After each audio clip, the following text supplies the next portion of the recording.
మన విజయవాడ పండిట్ నెహ్రూ బస్ స్టేషన్లో ప్రయాణం చేసే లక్షలాది ప్రయాణికులకు ప్రెజెంట్ ఒక తాత్కాలిక అప్డేట్ ఇన్ఫర్మేషన్ ఏంటంటే, మన విజయవాడ బస్ స్టాండ్కి వచ్చి ఈస్ట్ వైపు గోదావరి డిస్ట్రిక్ట్స్కి ప్రయాణం చేసే ప్రయాణికులకు ఇది తాత్కాలికంగా చాలా ముఖ్యమైన ఇన్ఫర్మేషన్ అప్డేట్ అండి. దయచేసి అందరికీ షేర్ చేయండి.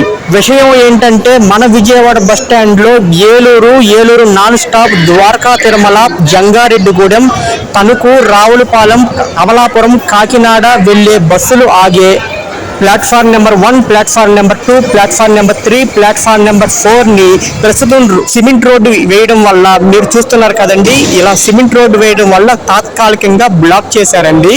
ఇంకా వారం 10 రోజుల వరకు ఇలాగే తాత్కాలికంగా బ్లాక్ చేసి ఉండవచ్చు. కాబట్టి ప్రస్తుతానికైతే ఈ బస్సులు ప్లాట్ఫామ్ నెంబర్ 45, 46, 47 భద్రాచలం, తిరువూరు వెళ్లే బస్సులు పక్కనే ఈ ఏలూరు నాన్ స్టాప్, ద్వారకా తిరుమల, జంగారెడ్డిగూడెం, తణుకు, రావులపాలెం, అమలాపురం, కాకినాడ వెళ్లే బస్సులు కూడా అక్కడే పక్కనే ఆగుతున్నాయండి. ప్రయాణికులు కన్ఫ్యూజ్ అవ్వకుండా చూసుకోండి.